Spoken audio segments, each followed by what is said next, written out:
Assalamualaikum warahmatullahi wabarakatuh. Sahabat muslim, tahukah Anda bahwa untuk bertahan hidup, manusia memerlukan nutrisi yang bersumber dari makanan? Allah subhanahu wa ta'ala telah menciptakan dua jenis makanan, yaitu makanan yang halal dan makanan yang haram. Dalam surat An-Nahl ayat 115, sesungguhnya Allah hanya mengharamkan atasmu memakan bangkai, darah, daging babi, dan apa yang disembelih dengan menyebut nama selain Allah. Ayat Al-Quran tersebut mengisyaratkan pentingnya menyembelih hewan sebelum dimakan, sebab menyembelih adalah cara terbaik untuk membersihkan darah dari tubuh hewan.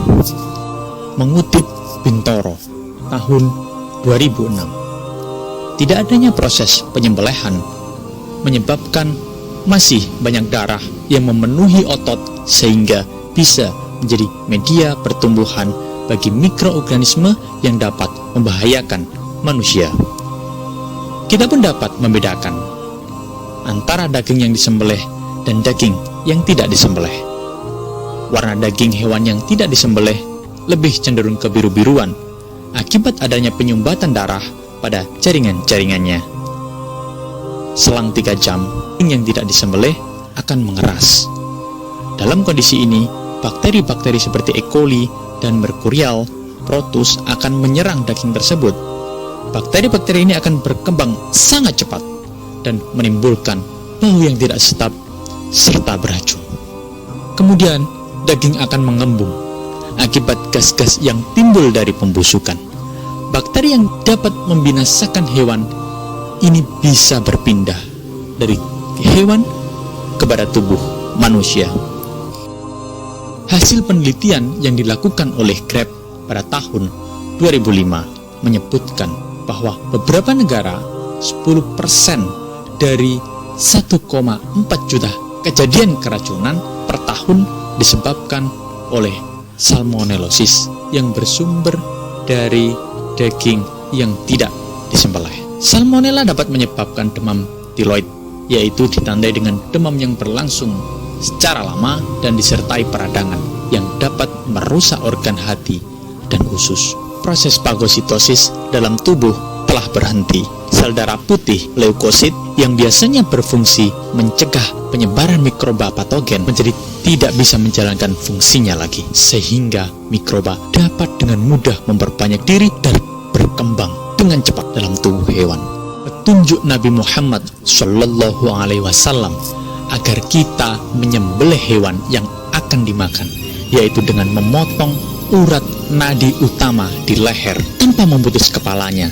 Disinilah letak mukjizat medis Nabawi agar kita tidak memutus kepala binatang yang disembelih secara total, karena detak jantung normal tidak cukup untuk mengeluarkan darah secara total dari tubuh hewan yang disembelih. Jika kepala masih tersambung dengan tubuh hewan, maka otak hewan yang disembelih akan memerintahkan kepada jantung agar memompa darah keluar dengan lebih cepat, dan itu bisa mengeluarkan darah secara total dari tubuh hewan yang disembelih, sehingga warna daging hewan yang disembelih menjadi bersih dan warna alami dagingnya tetap terjaga. Di negara tertentu, sebelum hewan disembelih terlebih dahulu disengat dengan aliran listrik tenaga tinggi. Sengatan listrik menyebabkan terhentinya fungsi jantung sebelum disembelih. Saat itu, proses penyembelihan tidak akan bisa membuat darah keluar dengan deras dari tubuh, dan ini akan menimbulkan berbagai penyakit sebab hewan sudah mati terlebih dahulu sebelum disembelih. Tak heran jika bakteri-bakteri yang menyerang hewan seperti salmonella, cluster, rabies, dan lain sebagainya bisa menyerang manusia. Sahabat muslim, dengan pembuktian sains yang telah dilakukan dengan menggunakan teknologi tinggi pada saat ini telah menunjukkan bahwa Al-Quran adalah mukjizat yang harus kita imani bersama. Al-Quran diturunkan sekitar tahun 6010 Masehi, di mana pada saat itu belum diketemukan alat-alat canggih biologis seperti mikroskop, jarum suntik, dan lain sebagainya.